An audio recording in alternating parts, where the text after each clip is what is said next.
Programa Alto Astral no 14. Entrevista.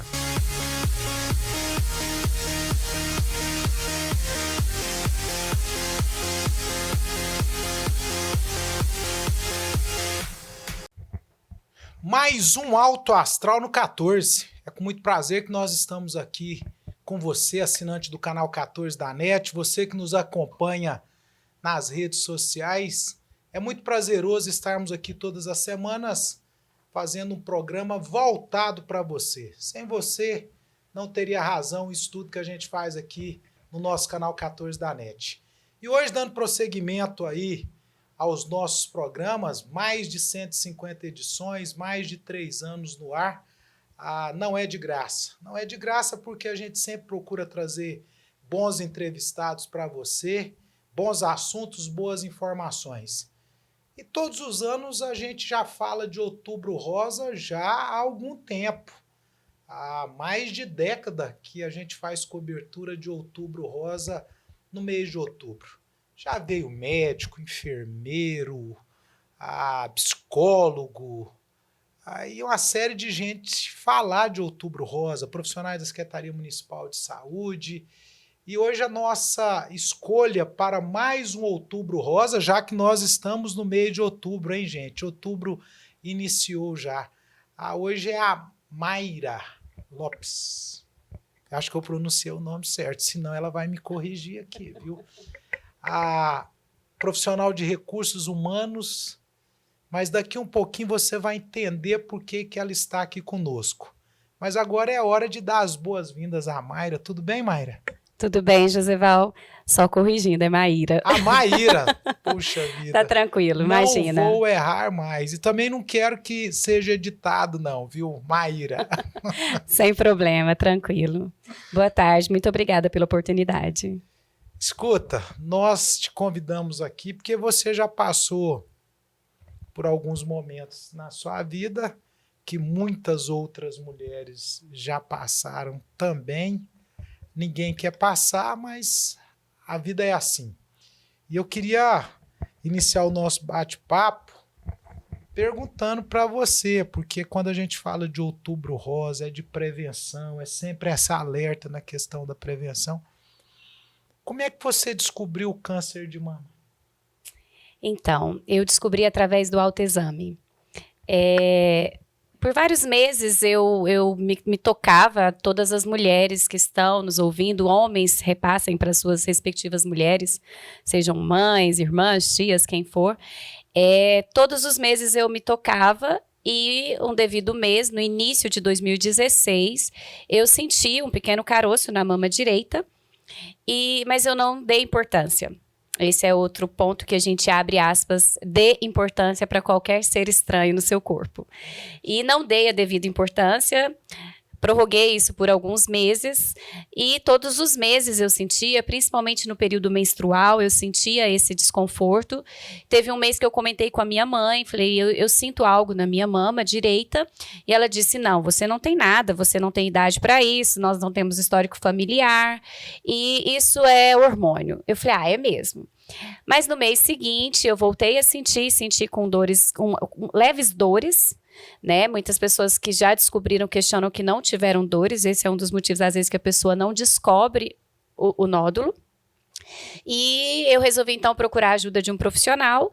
E procurando a ajuda de um profissional, com muita insistência, porque não foi possível de imediato ver através da ultrassom da mama, nós descobrimos, sim, um nódulo que já estava com um tamanho de quase 3 centímetros. 2016. 2016. Você já começa o nosso bate-papo aqui falando uma coisa muito importante. Nós não damos muita importância, né? A gente sempre quer entender que não é nada e vamos deixando para depois, não é? Mas ainda bem que você foi atrás. Como é que foi quando você descobriu? Essa parte é cruel. Eu sempre digo, e hoje tenho contato com tantas outras pessoas, né, que passaram pelo diagnóstico, E sempre digo, eu acredito que nenhum ser humano ele está preparado para um diagnóstico de câncer. Na verdade, nós não estamos preparados para nenhum diagnóstico de doença, de enfermidade, de perdas, né, nas nossas vidas. Mas um diagnóstico de câncer, para a maioria das pessoas, até relatos que eu tenho, e para a Maíra, foi uma sentença de morte. Na verdade, eu não estava recebendo o diagnóstico de uma doença, de uma enfermidade. Eu estava recebendo o diagnóstico de você vai morrer. Maíra, sentença de morte. Mas todos que têm uma sentença de morte, eu achei que você foi muito forte nessa frase aí, sentença de morte, mas eu vou respeitar a sua frase. Depois disso, depois da descoberta, o que fazer? Como é que foi a sua reação? Porque tá aí, a sentença de morte foi dada. E aí? Então, às vezes eu até menciono, às vezes não, eu menciono a sentença de morte para mostrar a agressividade que é para nós, pessoas, o diagnóstico de um câncer. Porque as pessoas na sociedade, elas têm esse pensamento, elas têm essa visão da doença. No entanto, elas muitas vezes não conseguem falar, pronunciar o nome da doença. Ah, fulano está com aquela doença, fulano está com CA, né? As pessoas têm dificuldade até de falar câncer, mas não. Nós temos muitas coisas nas nossas vidas, estamos sujeitos a passar por inúmeras adversidades, sejam elas pessoais, profissionais, sejam elas na área da saúde. Não foi fácil receber esse diagnóstico. Eu digo que eu vivi 15 dias de luto no início, sim. No início foi, sim, aquela sentença de morte, o diagnóstico para mim. Mas eu tinha duas vertentes. Ou eu me entrego a essa doença, o meu psicológico abala completamente, comanda todo o meu corpo e eu vou ter, então, a morte. É forte falar mesmo, mas é verdade. Ou eu vou lutar com as armas que tem. Quais são essas armas? Fé, é claro. Eu falo, sempre que eu tenho a oportunidade de falar, eu não falo sobre religião, mas eu falo sim sobre um Deus que existe e faz milagres. E quando há propósito na sua vida, você pode ter qualquer enfermidade que for, que você sobrevive a ela. E eu acredito que um dos propósitos é hoje eu ter essa oportunidade de levar essa mensagem para várias pessoas.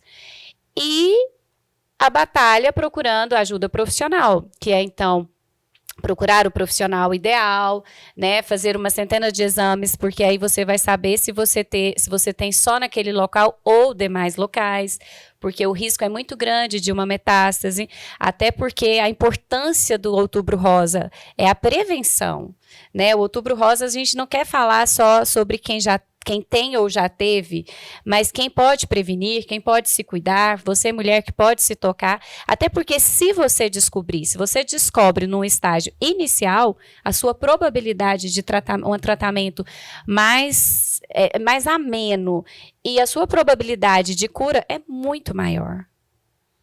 É por isso que a gente sempre está falando disso, não só em épocas de campanha de Outubro Rosa, mas nós que somos profissionais de saúde, a gente sempre que tem oportunidade, leva essa mensagem porque ela é extremamente importante. E aí você descobriu, buscou a ajuda de profissionais, como que foi o seu tratamento?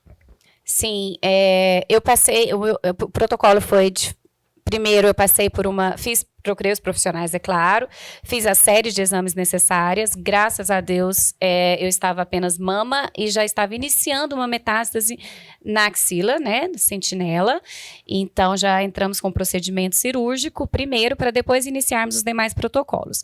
Qual foi o procedimento? Eu passei por uma quadrantectomia, né, retirei um quadrante da mama direita, toda a região lesionada, né, com o tumor, a retirada 100% desse tumor, que já estava com mais de 3 centímetros.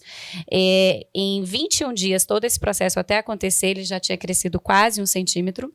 Era um tumor realmente maligno, agressivo, já estava no grau 3 para 4. E também fiz esvaziamento de axila, retirada de linfonodos. Finalizando esse processo, eu já procurei ao profissional oncologista, né, o médico oncologista, e já recebi o protocolo de tratamento. O protocolo foram 16 sessões de quimioterapia, sendo dessas 4 chamadas vermelhas, que consideramos bem mais agressivas, 12 delas brancas, e depois passei por 30 sessões de radioterapias, procedimento diário, segunda a sexta. E faço acompanhamento, a cada 90 dias eu tenho visita a oncologista, por um período de 5 anos previsto, onde eu faço um uso diário de uma medicação para controle. É para você ver, com a Maíra, protocolo completo. Cirurgia primeiro, sessões de quimioterapia, sessões de radioterapia e ela tem tomado a medicação aí de manutenção do processo. Em algum momento você sentiu medo? Eu tive medo no diagnóstico, né? Aquilo que eu disse, que eu já mencionei, não estamos preparados, mas vamos enfrentar. E as sessões de quimioterapias vermelhas, em todas elas, infelizmente, eu tive medo. Graças a Deus, eu tive um emocional muito controlado, o que me favoreceu muito. Em contrapartida, eu tive muita reação, muitos efeitos colaterais. E, infelizmente, em todas essas sessões, foram sessões que você fazia, a cada 21 dias repetia a próxima, chegaram momentos de eu me despedir da minha família. A última sessão de quimioterapia vermelha, em todas elas eu me internei para tomar medicação, eu tive muito problema. E a última sessão eu cheguei a ouvir, pode ter seus últimos momentos em casa. Mas a prova do milagre está aqui, né? Estou aqui. Coisa boa. É o Deus do milagre, né? Você colocou muito bem aí. Além desse Deus que é superior a tudo, que é soberano, que te traz aqui alegre, sadia, viva, dando esse testemunho, o que mais te incentivou? Qual foi, assim, o seu maior apoio em todos esses momentos? Sem sombra de dúvidas, a família. Em especial, os meus pais, e mais especial um pouquinho, não desmerecendo de forma alguma nem ninguém, a minha mãe.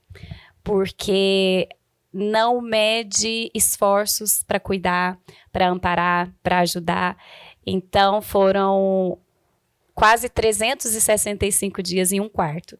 E durante quase 365 dias, uma mulher do seu lado cuidando de você 24 horas, vencendo dificuldades, rompendo barreiras e mostrando que o amor é incondicional. E o amor cura mesmo.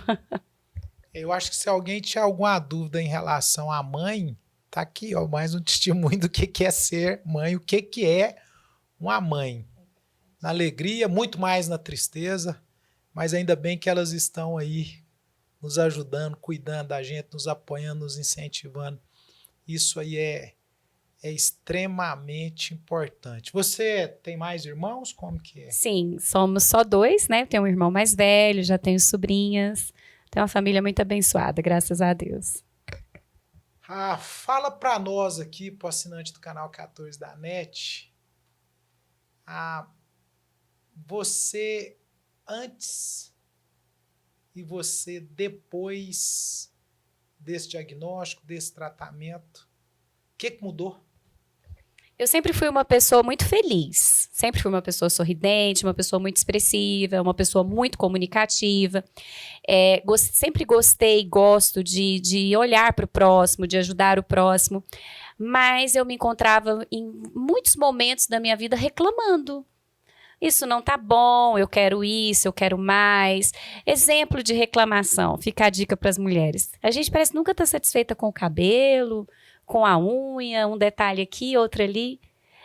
Mulheres. Vocês não sabem o que é ficar careca. Vocês não sabem o que é as suas unhas caírem. Por isso que hoje eu tenho essas unhas enormes. É muito difícil. Tudo bem, eu não quero expressar aqui vaidade, mas eu quero expressar que nós temos que dar valor a tudo, aos mínimos detalhes. Eu considero que eu era, sim, uma boa pessoa, mas hoje eu digo que o câncer me tornou um ser humano muito melhor. Muito melhor. A gente tem que colocar isso durante essa fala sua, essa experiência que você teve para as outras pessoas, até porque tem pessoas nos assistindo que às vezes está passando pelo problema, tem pessoas que nos assistiram que passaram e tem pessoas que infelizmente vão passar. Quais as maiores dificuldades durante o tratamento? Eu considero assim, se a gente for falar em relação a tratamento, quando o paciente tem um plano de saúde, essas coisas, ele é sim um facilitador. Eu digo assim, o plano ele te abre mais portas, ele te dá um tratamento mais agilizado e mais humanizado. No meu caso, eu fiz parte do meu tratamento particular, que foram consultas e cirurgia, e os demais eu fiz pelo SUS. Mas eu falo que eu fui agraciada, porque eu não tive problemas em relação a isso. Eu tive um tratamento bom e creio que isso tem só melhorado, de verdade. Pelo menos falando, trazendo só para o nosso mundinho entre aspas, né? Para o nosso eu aqui, que é Anápolis. Não tenho o que reclamar, graças a Deus. Uma das coisas que eu considero muito difícil no tratamento, que eu considerei, e tive relatos de várias outras pessoas, pessoas que estão num projeto que eu tenho, o grande vilão que nós encontramos nesse tratamento não foi o tratamento em si, e sim o INSS.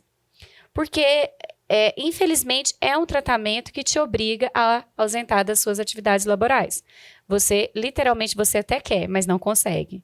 Não tem, é humanamente impossível. Claro que depende de cada tratamento, de cada protocolo, né? Na grande maioria, o protocolo foi bem parecido ao meu. Não dá, humanamente impossível, e nós encontramos uma dificuldade muito grande. Que dificuldade é essa, Maíra? Desde o agendamento até você ir para a consulta, você chega lá, você comprova toda a enfermidade, você comprova o seu tratamento e muitas vezes você até recebe um não e você tem até uma perícia negada diante de tamanha situação. Eu passei por uma experiência terrível durante o meu tratamento, não vou usar nem outros agora, eu vou usar o eu mesmo, que ainda em tratamento eu tive benefício negado. E nesse período a empresa que eu trabalhava encerrou suas atividades, então eu fiz tratamento desempregada. E é pela graça mesmo, não foi fácil, né? Claro que eu tive que recorrer, usar meios legais e jurídicos para isso, e graças a Deus tive um retorno. Porém, eu já tinha terminado o tratamento, o retorno veio bem depois. Você falou aí que trabalhava essas dificuldades aí do acesso ao benefício, né? Das dificuldades todas. E eu queria agora partir um pouquinho para a sua área de atuação profissional.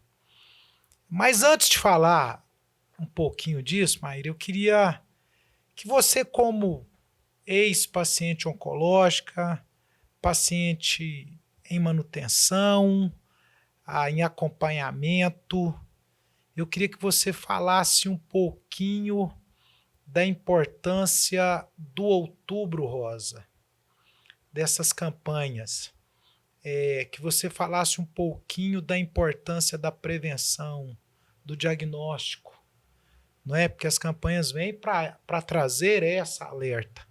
Então, como paciente, o assinante do canal 14 da NET, como eu relatei no início aqui, já viu alguns falarem aqui como profissionais da área de saúde, né, em relação a isso, mas como paciente, o que você gostaria de falar para quem nos assiste das campanhas, em especial do Outubro Rosa, da prevenção, do diagnóstico? Como que você entende isso depois de ter passado por isso tudo? Eu gosto dessa pergunta e dessa oportunidade. E assim como você bem falou, vocês já fazem campanhas, né, trabalham com essa conscientização. E eu digo que eu gostaria que todos os meses fossem outubros rosa, assim como os novembros, todos os meses fossem novembros azuis e assim os demais meses. Claro que é importante ter um mês, um período específico para você focar talvez nisso. Eu acredito que talvez essa seja a época do ano que as mulheres mais se previnem, mais fazem autoexames e exames, né? Talvez, infelizmente, a época que mais tem o diagnóstico, né, do câncer.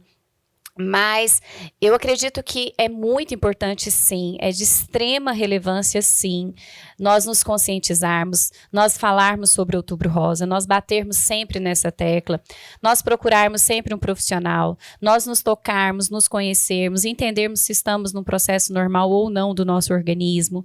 Se temos alguma dúvida, algum alerta, alguma suspeita, procurar de imediato uma ajuda profissional.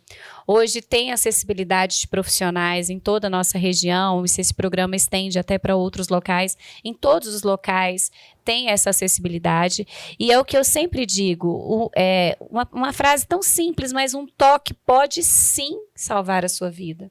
Um toque pode sim salvar as nossas vidas, assim como foi através de um toque, através de uma descoberta que eu fui procurar essa ajuda profissional e graças a Deus eu cheguei a tempo de ter um diagnóstico precoce e de ter um tratamento, né? E estar aqui hoje para passar isso.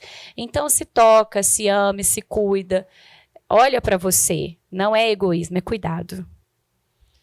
A Maíra é gestora de RH, de recursos humanos. E eu queria abordar um pouquinho agora sobre a sua atuação profissional. As pessoas ainda são os maiores patrimônios das empresas, na sua opinião, como gestora de RH? Com certeza. Eu digo, a tecnologia, ela é maravilhosa, né? A tecnologia é essencial, é primordial. Hoje, em todos os setores de uma empresa, o que seria de nós, humanos, sem tecnologia? Mas o que seria da tecnologia sem o humano? Né? Até para a tecnologia existir, ela precisa do humano. E eu acredito sim, eu vejo sim, eu afirmo sim, que ainda o maior capital da empresa é o capital humano. É o talento, o grande talento que a empresa tem é o seu capital humano. Gestor de RH, você como gestora, qual o papel do gestor de RH dentro de uma empresa? O principal papel que eu considero ele é a ponte de comunicação entre o colaborador e todos os setores de uma empresa, de uma organização. Né? Ele é a pessoa que comunica, ele é a pessoa que vê os dois lados, né? Que atende as hierarquias, que apresenta tudo isso. Ele é a pessoa que organiza, de fato, toda a parte setorial de uma organização, né? Ficou muito organização. E ele é realmente a principal pessoa a detectar talentos, né? Que vem do que nós falamos na pergunta anterior, do capital humano. Tá. Para trabalhar nessa área de gestão de RH, qual o perfil, quais as características que, na sua opinião, as pessoas devem ter? Tem muita gente nos assistindo também que está naquela fase de definição, que às vezes acha que tem o perfil, às vezes não tem, ou às vezes acha que não tem o perfil. Então, características que você vislumbra para uma pessoa que vai atuar como gestora de RH, e aí você já complementa para nós qual que é a formação que tem que ter. Claro. Eu vou do fim para o início, então. A formação, né, os pré-requisitos para o gestor de RH pode ser na área de psicologia, pode ser na área de administração ou a área que eu sou graduada, que é um tecnólogo, na verdade, porém é um curso superior em gestão de recursos humanos. É um curso de menos tempo, de um valor menor, um custo menor, né, em relação a mensalidades, o valor do curso em si, mas que te gradua sim. E claro, você pode fazer inúmeros cursos depois, né, especializar em diversas áreas. Eu sou mais especializada, por exemplo, em treinamento e desenvolvimento de pessoas, mas isso vai também de cada qual. O profissional de RH, a primeira coisa que ele tem que fazer é muito simples, é gostar de pessoas. Se você não gosta de pessoas, se você não sabe lidar com pessoas, por favor, não escolha essa profissão. Né? Segundo, você tem que ter uma resiliência absurda, porque você é a pessoa que interliga com todos os setores da organização e você tem que provar para o setor que aquilo que você está falando é necessário. E nem sempre o outro lado recebe dessa forma. Né? E, dentre outras características, temos que ser comunicativos, temos que ser assíduos, proativos, temos que ter um poder de persuasão muito bom, até voltado para o que eu falei há pouco. Temos que ter a resiliência, trabalhar mesmo sob pressão.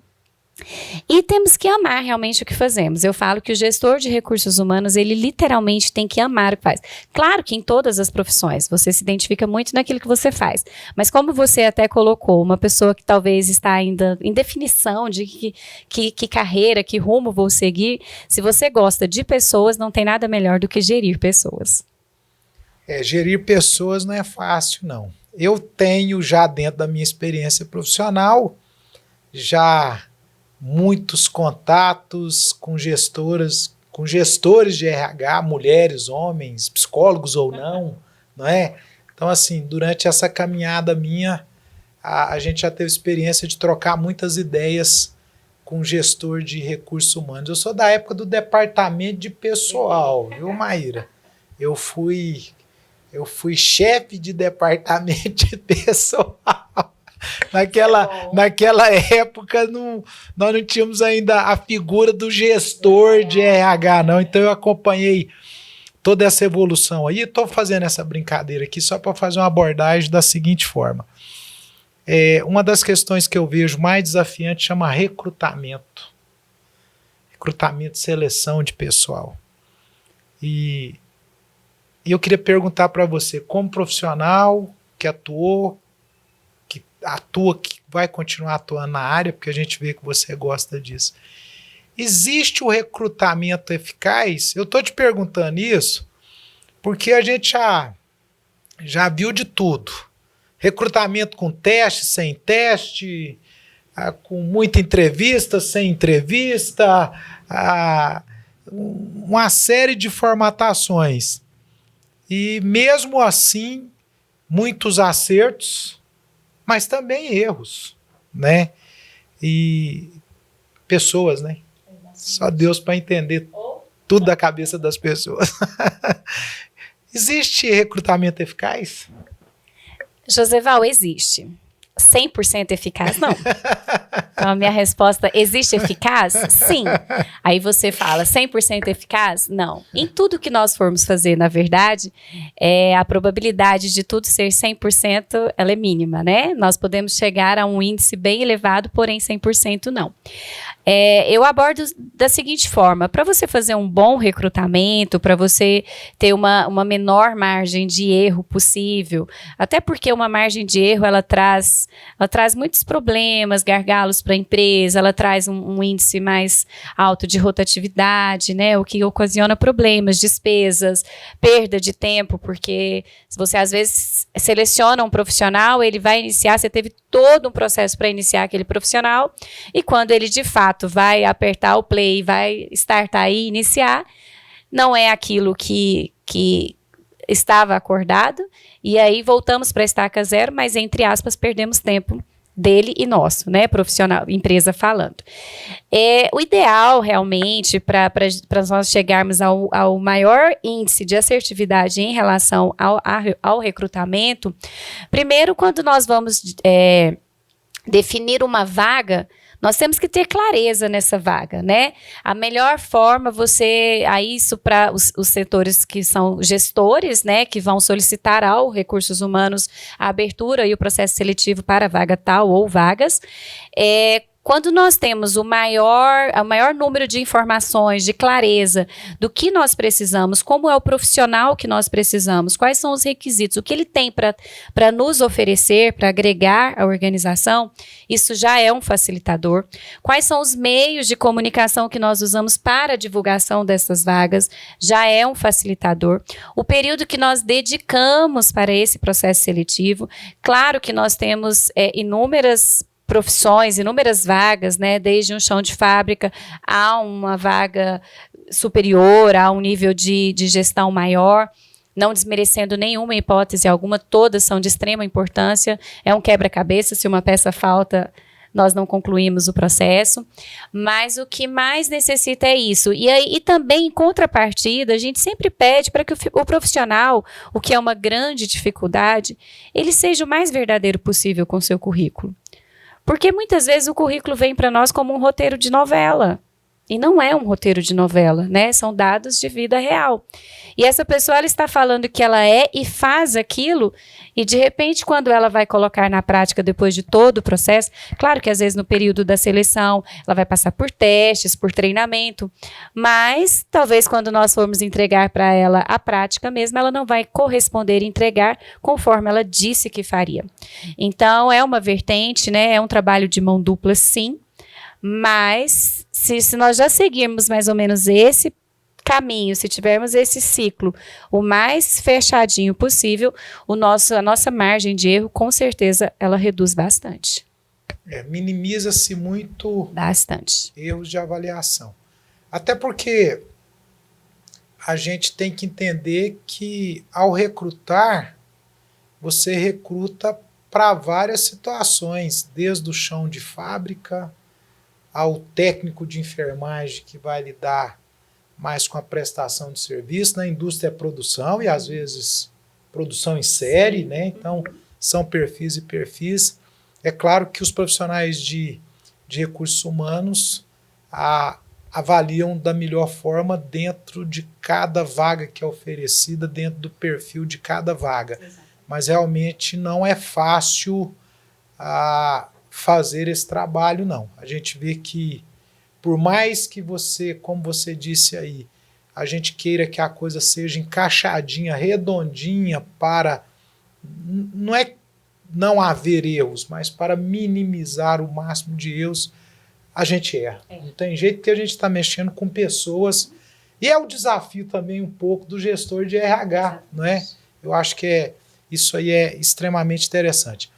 Mas vamos falar um pouquinho agora. Você passou pela Covid-19 também, não é? Como é que foi essa experiência para você? Nós estamos com muita gente que já passou, muita gente passando, nos assistindo, está em quarentena, né, nos vendo, e pessoas que, infelizmente, ainda vão passar. Como é que foi a sua experiência? Então, né? Misericórdia, né? Mas passei sim. Eu tive Covid agora no início do mês de julho e confesso que as pessoas têm que tomar muito cuidado mesmo, têm que se prevenir mesmo, porque eu não faço ideia de como eu fui contaminada.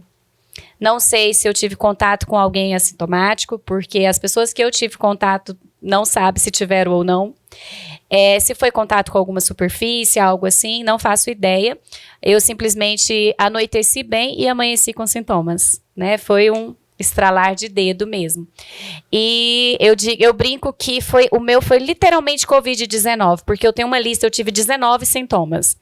Então foi assim, bem crítico. Graças a Deus eu não precisei ficar hospitalizada, não tive complicações maiores que a gente considera que são as pulmonares, né? Não sou do grupo de risco porque tive câncer, né? Já tem um período longo de distância de término do tratamento, então eu só estou em manutenção, então isso não interfere, então isso não digo, quem teve câncer vai ter Covid, não. Câncer foi câncer no período, Covid foi Covid em outro período. Eu tive que ficar isolada, não foi dentro de casa, foi dentro do quarto, porque eu moro com os meus pais e ambos são do grupo de risco. E quando eu descobri, eu falei, eu não posso nem sair mais, então eu vou ficar dessa porta para dentro. Então eu fiquei 18 dias dentro do quarto, tomando cuidado. Aí vem aquela palavrinha-chave novamente, mãe, né?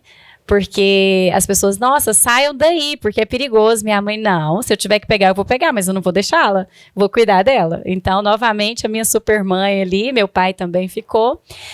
Teve todo um processo, é bem desgastante, acho que varia muito também de pessoas, né? Tem pessoas que passaram pela Covid, graças a Deus bem, outras infelizmente nem podem mais nos contar isso, e outras nem tanto. Mas foi um processo bem árduozinho também, nada se compara ao anterior, né, que nós mencionamos, mas também é um processo árduo, e fica a dica, se cuida, não pense que é uma gripezinha, que é uma coisinha simples, não, porque não é, infelizmente não. Mas de qualquer forma, mais uma vitória, né? Porque como você disse muito bem agora, perdemos muitas pessoas também, não é? Então, claro que não foi uma vitória tão dura tão árdua como esse outro momento que você nos colocou aqui, mas é uma vitória. E como é lidar com essas vitórias para você? É maravilhoso, né? Eu digo assim, isso não é mérito da Maíra, não é só a Maíra que tem isso. Todos nós temos essa oportunidade, todos nós somos vitoriosos. Eu digo que o simples acordar, levantar, respirar, né? A oportunidade que nós temos esse momento de estarmos aqui, você que está aí nos assiste, você poder nos ver, nos ouvir, você receber uma mensagem para te conscientizar, tudo isso é motivo de gratidão nas nossas vidas. Né? Eu até trago uma reflexãozinha simples, que hoje eu estava subindo a avenida, nós temos aqui na nossa avenida universitária um lindo IP, Sim. né? Paralelo a uma rede atacadista, e quantas fotos desse IP nos últimos dias, porque Florida ele é lindo, mas ninguém tira foto dele sem estar florido. E aí por várias vezes eu desci a avenida e tirei foto e uau, o IP. E hoje eu subindo a avenida, eu resolvi filmar o IP florido. Mas ele não estava mais florido. E eu falei, não, eu não vou apagar a filmagem. Eu vou continuar e eu quero mostrar para as pessoas, nessa simples filmagem, de que tem momentos que nós estamos bem, tem momentos que não. Tem momentos que nós, seres humanos, estamos floridos sim, outros não. Mas nós não deixamos de ser quem somos. Nós não perdemos a nossa essência. Né? E aquele IP, ele vai continuar ali. Ele não vai ter a beleza que ele tem na época do ano, mas ele vai voltar a florir. E assim somos nós passamos por dificuldades nas nossas vidas, não é fácil passar por enfermidade, não foi fácil passar por um câncer, não foi fácil passar pela Covid, não é fácil ter uma gripe, né? Mas nós estamos aqui para sobressair a tudo isso e eu sempre enfatizo, é viver pela graça de Deus mesmo. Nós realmente não somos nada e ninguém sem termos Deus nas nossas vidas. Ô Maíra, nós estamos com esse programa no ar agora, nessa semana, da qual, ao dia 8, na quinta-feira, está programada aí uma live. Você, doutora Milena, doutora Kênia, fala um pouquinho pra gente desse momento aí que vocês vão vivenciar, como que vai ser isso, quem está promovendo, o que você gostaria de falar sobre?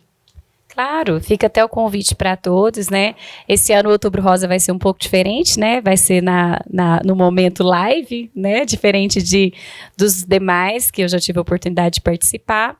Mas fica o convite para todos, dia 8, às 20 horas. Nós estaremos ali reunidas, né? É promovido pela CDL Anápolis, pelo Espaço CDL Mulher. É uma live, então, com a doutora Milena, oncologista, com a doutora Kênia, que é ginecologista obstetra, né? E com a Maíra, que é ex-paciente oncológico. Acho lindo esse ex-paciente oncológica. Mas vamos falar sobre as nossas vivências, né? As médicas, aliás, vão trazer toda a parte, né?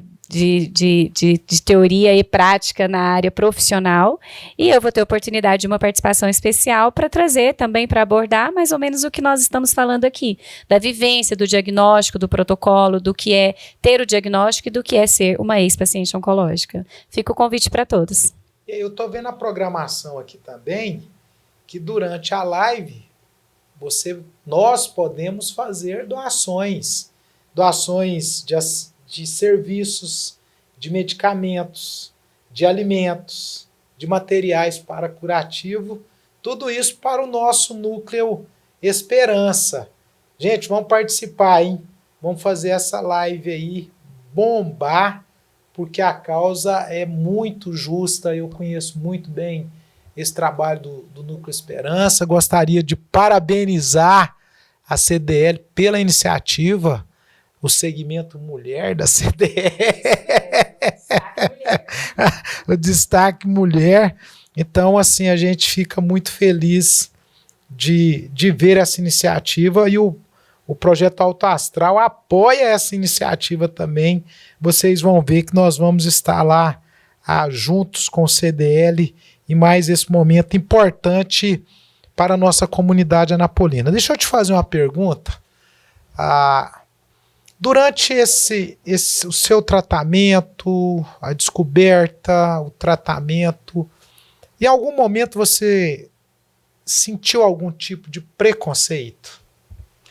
Ai, eu falo assim, eu gosto dessa pergunta, ela não é a mais agradável, mas ela é necessária.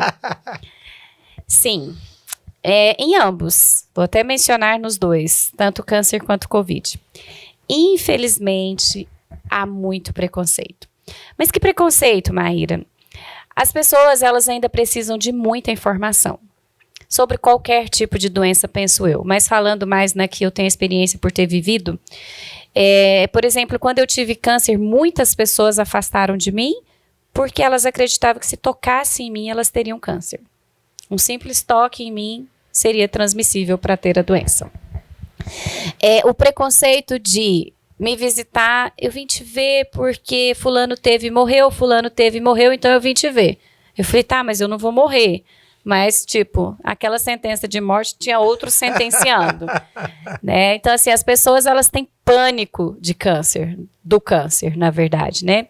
Preconceitos de... Eu gosto de mencionar isso. Eu estava numa igreja, uma igreja cristã em Anápolis. Não estou falando que a igreja tem culpa, não tem. Inclusive, pastores dessa igreja nem sabem do episódio. Mas eu estava numa igreja muito conhecida, grande, por sinal, louvando a Deus. E eu tinha levado um squeeze, né? Uma garrafinha, sempre andei, tinha que hidratar bastante mais do que o normal.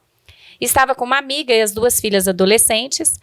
E essa amiga disse, as filhas, nós estamos com sede, mas estava muito cheia a igreja, muito tumultuado para sair. E aí eu gentilmente falei, se vocês quiserem, eu tenho água, né, na garrafinha. Na verdade, o risco era para mim, com a imunidade baixa, concordo? A mãe bebeu, as filhas beberam, porque são amigas mesmo, não tiveram preconceito algum. Porém, as pessoas que estavam sentadas atrás começaram a falar, essa mãe é louca de deixar essas duas filhas beberem água na garrafa dessa doente. E eu fiquei assim, sabe, espantada. Preconceitos de achar que você tem outra opção sexual, porque você está careca. Não estou falando sobre opção sexual em hipótese alguma, respeito todas as pessoas. Preconceito de que você não é convidada para convívio social. As pessoas não te convidam para momentos sociais, elas te deixam de fora mesmo. Preconceito para nós mulheres, porque quando nós ficamos carecas, a moldura da mulher é o seu cabelo. A moldura do nosso rosto mulher é o nosso cabelo. Se estivéssemos aqui agora uma mulher careca e um homem careca, eu tenho certeza que o destaque seria totalmente diferente. Com certeza. E estar careca na nossa sociedade é o maior preconceito que a gente pode viver. Então, assim, de você passar e você não ser vista como mulher. Você ser vista como um ser digno de dó. Então, estes foram os maiores preconceitos. E na Covid também. Na Covid, pessoas se afastaram de mim totalmente. Tem gente que acha que até hoje não quer falar comigo porque eu tive Covid. Falei, olha, uma coisa eu posso te falar. Se você tiver contato comigo, talvez você está correndo menos risco do que com quem não teve. Verdade. Mas, respeito sua opinião. Porém, as pessoas precisam de mais informação, sim. Até porque esse tipo de preconceito danifica muito o nosso emocional, né? E nos coloca muitas vezes mais presos a outras situações. A gente está, assim, vivendo essas situações, né, no nosso cotidiano. Nós encerramos o mês de setembro, né, estamos em outubro, e falamos tanto no mês de setembro sobre o Setembro Amarelo, né, a prevenção. Esse tipo de preconceito, muitas vezes, leva uma pessoa até a cometer um suicídio, infelizmente. É verdade. Maíra, sempre que a gente bate esse tipo de papo aqui, não tem jeito da gente não fazer a velha tradicional e que vai continuar sendo atual, e é importante porque as pessoas passam, tem que fazer o que você faz. Você disse que esse é um dos propósitos que você enxerga e realmente é, mas o que deixar para o assinante do canal 14 da NET como mensagem, o que deixar para quem nos acompanha no YouTube como mensagem de uma pessoa que passou por uma experiência que alguns já passaram, muitos já passaram, mas que está aqui agora, em frente a essa câmera aqui, para deixar uma mensagem para quem está vivendo isso, para quem pode ser que viva ainda. Eu gostaria que você falasse um pouquinho para essas pessoas da sua experiência. Então, a mensagem, eu falo que eu trago duas mensagens. Uma mensagem no todo e uma mensagem da Maíra, que é uma frase que eu encerro com ela já já. A mensagem que eu trago de um modo geral, assim como você abordou, né? Nós estamos falando de pessoas que talvez passaram ou estejam passando pelo câncer, mas nós abordamos de um modo geral porque todos nós conhecemos, temos contato com alguém que passou ou que esteja passando. Então, você pode ter tido a doença ou estar, né, em tratamento ou conhecer alguém. E o que eu mais digo, as pessoas é que nós precisamos amar a nossa vida, que nós precisamos amar o nosso próximo, nós precisamos respeitar o próximo, nós precisamos ter cuidado com as pessoas, nós precisamos muito dar valor às pequenas e às grandes coisas, né? Ser grato. Eu digo assim, a vida ela é literalmente uma roda gigante. Há momentos que nós estamos lá embaixo, há momentos que nós estamos medianos, há momentos que nós estamos no topo, né? Há situações que nós temos mais facilidades numa área, outras não. Como eu disse do IP agora há pouco, né? Tem momentos que nós vamos estar floridos, tem momentos que nós vamos parecer uma árvore seca, infelizmente.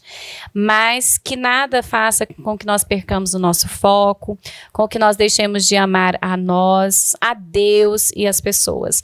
E a frase que eu trago desde 2016, quando eu iniciei o tratamento, eu iniciei em setembro, em outubro eu já fui participar de um monte de programação em Outubro Rosa, e às vezes eu tinha que parar para passar mal e voltar para a programação, mas eu queria participar, eu queria engajar nessa causa que eu ainda estou nela, e é um propósito meu. Hoje eu tenho um trabalho nessa área, trabalho com mulheres nessa área, mulheres que tiveram, mulheres que estão em tratamento ou voltaram a ter, mulheres que hoje têm metástase. Perdi muitas pessoas muito queridas no decorrer do caminho. Nesse último ano foram 9 pessoas muito especiais, pessoas do meu convívio mesmo. Mas a frase que eu deixo, que eu carrego comigo, é que o câncer ele não veio tirar a minha vida. Ele veio me dar uma vida para ajudar vidas. Uma nova vida para ajudar vidas. Então, se ama, se cuida, se toque. Faça de todos os meses um outubro na sua vida. Uma nova vida para ajudar as pessoas a terem vida, a alegria de viver. E assim, eu gostaria muito de te agradecer por esse momento que você nos concede aqui no canal 14 da NET, pelo momento que você nos concedeu na Rádio Imprensa, na entrevista que nós fizemos no último sábado, não é? E o nosso papel de comunicadores é de estar levando essas experiências, essas situações vividas para outras pessoas, para que as pessoas realmente tenham vida, tenham qualidade de vida em meio a problemas, não é? É igual o que você disse, o exemplo do IP, o exemplo da roda gigante. A vida é isso mesmo. Então, mais uma vez, muito obrigado por ter nos concedido esses momentos e dizer que o Projeto Alto Astral, os programas Alto Astral no rádio, na TV, as nossas inserções nas redes sociais vão estar sempre à disposição de você, do seu trabalho. Sempre que precisar, é só nos requisitar. Muito obrigado mesmo. Eu que agradeço, deixo um saudoso abraço a todos e vamos nos amar mais. Para você, assinante do canal 14 da NET, mais uma vez, muito prazer estar aqui com vocês. E não poderia deixar de ir embora sem agradecer os novos parceiros, os nossos novos apoiadores, a Crédito Contabilidade conosco agora, a Evolução, a empresa de emissão de notas fiscais, a Maglif Uniformes, empresas e pessoas acreditando no nosso projeto, como todos os nossos apoiadores. Muito obrigado e até o próximo programa. Clínica Radiológica de Anápolis, a CIA, Arroz e Feijão Imperial, Geolab Genéricos, Instituto Oncohematológico de Anápolis, Hospital Evangélico Goiano, Plameg, Unievangélica, Supermercados Atende Mais, Compensados Anápolis, Clínica Vacine, Produto JK, a arte do algodão, Laboratório Modelo, Farmácia Naturalis, Cicobi Unicentro Norte Goiano, Lages Vibracom, Mercafrios Mauá, Doutor Café, Cafeteria e Doceria, IHG, Instituto de Hemoterapia de Goiânia, Mix Limpeza, a melhor opção em produtos de limpeza. Pamela Rezende, assessoria e consultoria. Porto e Pereira, hipercozinha industrial. Rádio Imprensa 104,9 FM. Bioimagem, empresa biomédica especializada em diagnóstico por imagem. Única, unidade de combate ao câncer em Anápolis. Restaurante Barriga Cheia. Síntese Comercial Hospitalar. OA, Hospital Oftalmológico de Anápolis. Extra Corpus, equipamentos médico hospitalar. Ego Service, vigilância e segurança privada. Box Seguros, corretora de seguros. Meglif Uniformes. Pérola Distribuição e Crédito, Contabilidade, Perícia e Auditoria.